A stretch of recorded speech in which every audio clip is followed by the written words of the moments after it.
तो चलिए देखते हैं पोकेमॉन वर्ल्ड की हिस्ट्री का part 2। So let's begin. Groudon और कायोग्रे की वॉर अब तक खत्म हो चुकी है और हर जगह पे शांति फैली हुई है। रेजिगिगस सभी कॉन्टिनेंट्स को फॉर्म कर रहा है और सारे म्यूज जगह जगह स्प्रेड हो रहे हैं। म्यू जिस जगह जाते थे उस जगह के एनवायरनमेंट के हिसाब से चेंज हो जाते थे, जिसका मतलब ये है कि म्यूज नए नए पोकेमॉन्स में इवॉल्व हो रहे थे। इस वजह से म्यू की तादाद कम होती जा रही थी और नए नए पोकेमॉन्स का जन्म हो रहा था।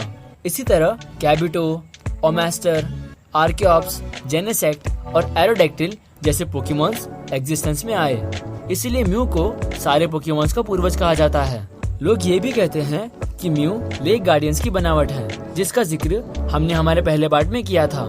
पर कुछ सालों बाद धरती पर एक मीटियर टकराता है और कई सारे प्राचीन पोकेमॉन्स लुप्त हो जाते हैं।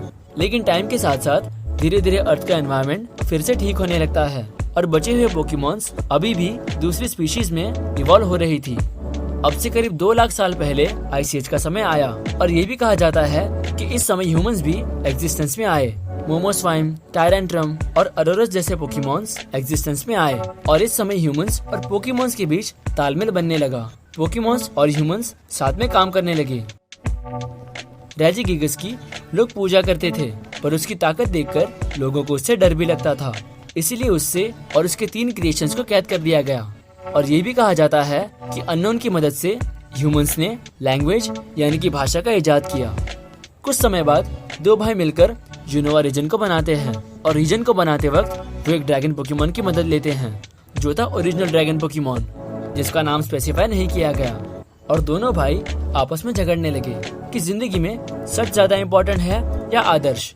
तभी वो ड्रैगन पोकेमॉन से बढ़ जाता है और उसका एक पार्ट था जैक्रोम और दूसरा रैशिरैम और बची हुई एनर्जी से बना क्यूरैम। और यहाँ दोनों भाई अभी भी लड़ रहे थे और उनके साथ अब रैशिरैम और जैक्रोम भी थे।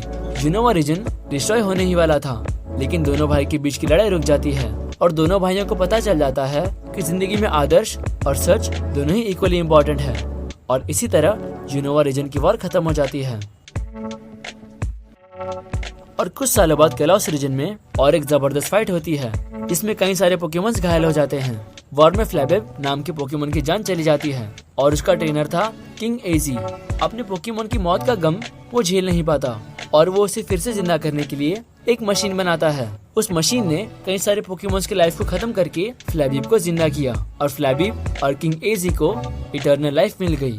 इस हथियार से किंग एजी वॉर की दोनों साइड को खत्म कर देता है और ये वॉर भी खत्म हो जाती है। पर एक्सप्लोजन इतना बड़ा था कि उसकी रेडिएशन की वजह से नॉर्मल स्टोन्स मेगा स्टोन्स बन गए।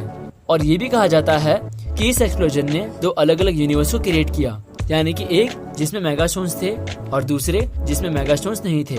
होएन रीजन के ड्रैकोनेट जगह पर बार बार मीटियोर शावर हो रही थी।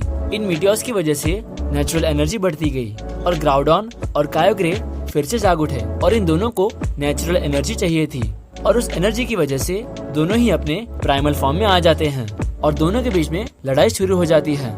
होएन के लोग रेक्वेजा को बुलाने के लिए प्रे करते हैं और रेक्वेजा उनकी मदद करने आ जाता है और इस बार वो अपने मेगा फॉर्म में आता है, जो उसको ऑर्सियस ने दिया था। अपनी इतनी सारी पावर्स की मदद से रेक्वेजा कायोग्रे और ग्राउडॉन को रोकने में कामयाब हो जाता है और पोकेमॉन वर्ल्ड में फिर से शांति आ जाती है और अब फिर से लोग रेक्वेजा की पूजा करने लगते हैं।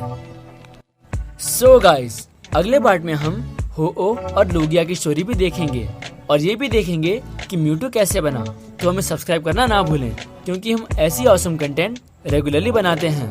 और इस बेल आइकन को दबाना भी ना भूलें, जिससे आप हमारा नेक्स्ट पार्ट सबसे पहले देख पाएं। तो सब्सक्राइब करने के बाद बेल आइकन भी दबा दीजिए।